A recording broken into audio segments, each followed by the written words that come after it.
Hello everyone, welcome to my channel. My name is Ari, and today we're going to have some more stories about our toxic life. But before we start, it would be so much appreciated if you would subscribe to my channel, like the video, if you enjoy it, and maybe leave a comment down below.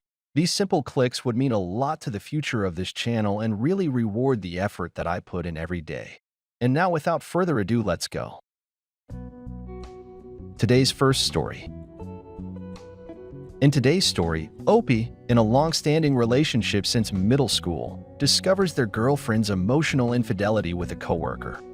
Despite repeated denials, the girlfriend is caught lying through incriminating text messages on her iPad.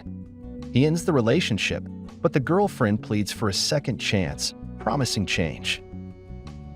My girlfriend and I have started dating since middle school, and we always talked about marrying each other and being the only ones for each other. But now I'm not so sure. I first knew something was up when I saw that she wouldn't stop texting one of her work friends. I asked her about the guy, and she told me that it was just some 30-year-old weirdo at work and that they just get along really well. But I always knew something was up. A few weeks after I had to pry out of her that the guy was making moves on her, she told me that he would constantly try to kiss her, but that she moved away every time. I wanted to believe and trust her, but I still have a strong feeling that something was up. Well, fast forward a few weeks and I was at my girlfriend's place with her and some friends. She spontaneously decided that it was a good idea to go pick up grilled cheese. And she decided that so quickly that I didn't have time to go with her. She just left. An hour went by and I started getting suspicious. I called her a few times, but she kept saying the line was long or that the train was crossing. She finally got home and we all ate and everyone passed out. I stayed up and checked her phone. I ended up reading the suspicious and vague text conversation that she and the guy were having that night. Around the time after she came back from getting the food, I was so worried. You left so quickly. I was getting worried when you didn't pick up your phone. I felt like some messages were missing, so I kept reading their texts from the past few days. On her phone, I found a lot more than me and her text. They were staying up till as late as 7 a.m. texting every minute on multiple occasions. Eventually, I found a conversation where he said, "I love the way you close your eyes when you kiss me." This was all the proof I needed to confront her. I woke her up. It was 5 in the morning by then, and tried getting her to confess, but she wouldn't. She just kept lying right to my face. I really wanted to believe her as this was the girl that I had loved for so many years. But how could I after reading the conversations she was having with him? The next morning, I talked to her about it again. She kept saying that he was crazy and she had no idea what he was talking about. I said if he was crazy, then why didn't she text him right then and asked him why? He said that she said she would, but I felt so bad for stooping that low, so I said never mind. She kept trying to guilt me into admitting that I didn't trust her. And she kept telling me that I could trust her. So I tried to. Well, I spent that whole day alone and crying as she was at work. All I wanted to do was believe her, but I knew deep down that she had cheated on me. Later that night, while she was still at work, I went to her house and got her iPad. Since she has an iPhone, I knew that messages would sync on to her other devices, and I wanted to see if she really did delete messages with the guy. And guess what she did? I read that she did in fact go to his house that night and that they were all cuddled up and wrapped in each other's arms. I also read that she texted him, "Be prepared to lie for me.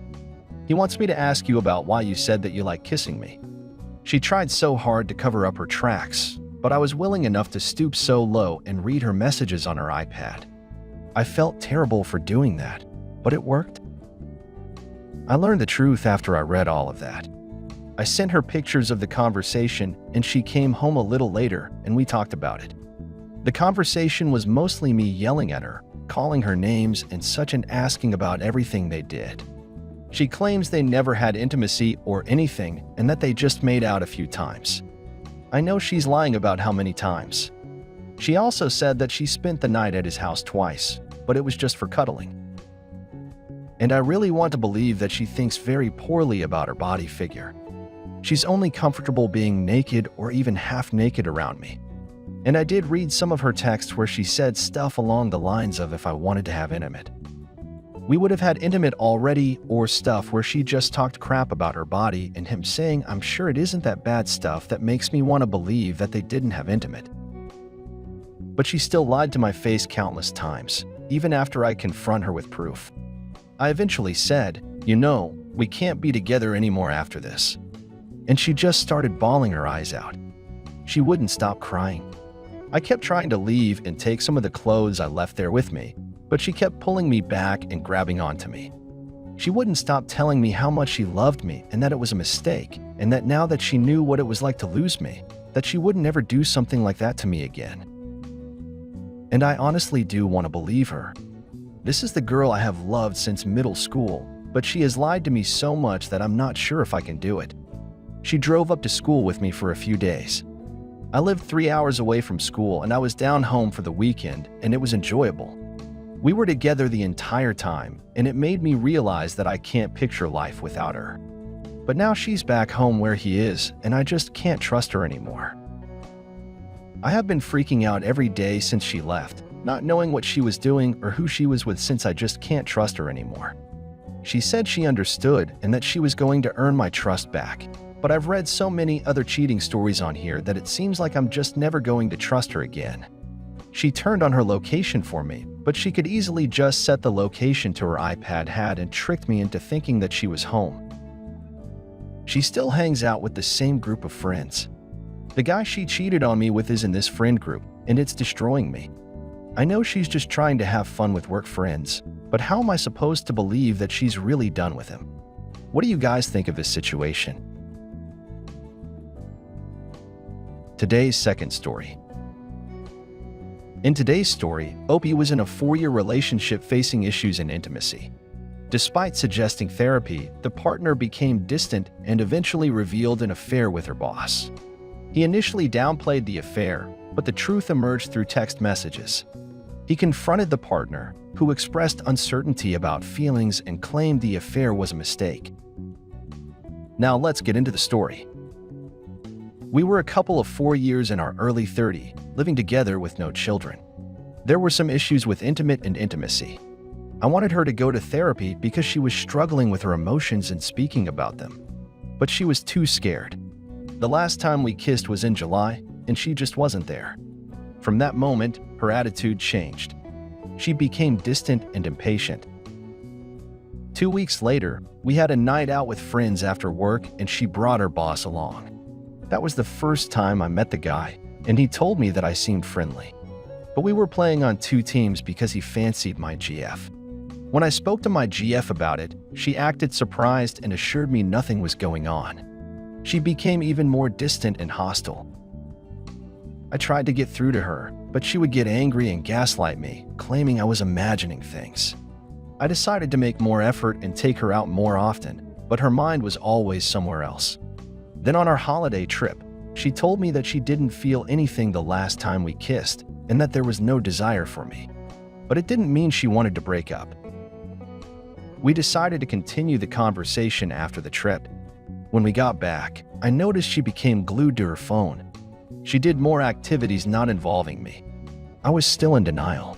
One Friday, she texted me that she was going for a beer with her boss. When confronted, she only said, "You want me to ask for permission?" It was just a beer. She broke up with me 2 days later. I said that I felt like we could work through our issues with couples therapy and if she went to therapy herself. She started having doubts about the breakup and said she would look for a therapist. When I asked if she met someone, she admitted to texting her boss a lot. He was hitting on her, and it boosted her ego. He'd also invited her to join him on his holiday in Croatia in October. She wasn't planning to go. I was angry but believed her. When emotions settled the next day, I felt like that story just didn't add up. So I checked her, messenger her, and it turned out to be a full-blown affair. She detailed everything to her 2 closest friends. It lasted a month. They kissed each other a few times and went on numerous dates. They agreed he would follow her lead and she would set the boundaries. She considered it might be just a temporary crush, but wanted to see where it led. Dates and kisses were initiated by her. She said to her friends that it would be a shame if they didn't have intimate. She was seriously considering going with him on that trip. They were making out in his car, outside her flat, and at work. She bragged to her friends that she finally got a romance at work type of story and how exciting it was. My view of her shattered in the conversations. She acted like a teenager having the first crush in her life. They had a date planned on the day my aunt died, and she complained to her friend she had to cancel because of that. I even helped her buy him a gift on her trip, which was supposed to be for her friend. It hurt like hell, and man, her friends disgusted me. They cheered her on, telling things like "I envy you" and "the butterflies in your stomach." Take what you can from this and don't tell your boyfriend. One of them even offered to cover for her so she could go to Croatia with him. They never mentioned that it was wrong and she could lose her job. I also saw Lev, how she roped her friends that the breakup with me was probably a big mistake and that we would most likely get together soon.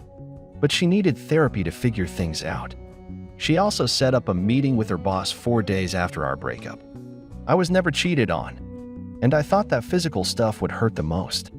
But wow, was I wrong. It was the lies and manipulations and how easy it was for her, the cruelty of stuff she did and said. I wanted to believe she was lost. The decision to go to therapy seemed genuine, but so much of the stuff I read seemed calculated. On the evening of D-Day, she was in tears and asked if we could talk because she felt like the breakup was a huge mistake. I said we could talk in 2 days. I needed time to gather my thoughts and see my therapist first. I also wanted to get all things out of her apartment before that. Part of me still loved her and hoped she will want to change and fight for us. But deep down I knew there was no going back from some of this shit. It will stay in my head forever. I didn't think she was all evil, but now I discovered a part of her that was disgusting. I wanted to know why, and I hoped that when the whole thing was uncovered, she would offer me the truth, since it would be most likely the last time we would ever speak. When we finally met, she said how she wasn't sure about her feelings and what she wanted. That she needed time to figure it out with the therapist. I straight up told her I read all her texts. I asked why she didn't tell me when I gave her so many chances, and she said not to hurt you, and because I was ashamed. It was a rationalization, of course, which made me angry. She was supposed to confess after we would get back together. I, of course, said it was bullshit because she knew I wouldn't want to fix stuff after that. Questions about details made her defensive at times. She tried to lessen the whole thing. She explained that she felt wanted and finally something was happening, but it wasn't worth it. In the end, she claimed she didn't really mean some of the stuff she wrote. She didn't want to have intimate with him or go on that trip. She wasn't even sure if she liked him. I asked why would I believe her and not my eyes? And she said that she didn't know why she wrote that stuff and felt ashamed. She also said it was her biggest mistake in life and that she felt like trash for hurting me and regretted not going to therapy sooner, and that I deserved someone better. I agreed. She apologized. I asked how she could be so dumb as to risk her job, and she said that it was not my problem anymore. She told me that she set up a meeting with him on Friday to ask him for a break to figure out what she wanted. I saw misery on her face. I said that I felt extremely disappointed and I didn't know who she was anymore. She replied that she didn't know either, but was determined to find out during her therapy. When I asked about us, she said it was most likely unfixable. I finished by saying that I didn't know if I would ever forgive her and hope she found the answers that she sought during her therapy. Then I left. It was the hardest conversation in my life. In the end, I didn't receive the answers I wanted, and what I did receive was disappointing and insincere. It hurt me that she wasn't honest even when I confronted her. I'm angry at myself that I hope she would want to fix it. And I still catch myself having these thoughts even after a week. This is Nave, and I know that I want to be loved by someone who hurt me so much. It's so dumb. I hope these thoughts will go away sooner rather than later. I know I should focus on myself and improve my life, but it's so difficult to move on. I'm angry and jealous that the affair is most likely still going, and she enjoys her time with someone else when the corpse of our relationship is still fresh and I'm suffering. Dealing with losing your home and your partner and the feeling of betrayal is overwhelming at times. A ton of you suggested I should report the affair to HR at her company and also blow it up to all her friends and family. I understand the reasoning, and I've already spoken to my therapist about it. She told me that I should consider whether such an action would actually help me or just add to my misery. I've decided that I will do that because it will help me heal from what she's put me through. I want to heal, and it's the best thing I can do at the moment. I feel better when I don't think about her. I plan on also telling her parents and close mutual friends so she doesn't try to spin the narrative on what happened.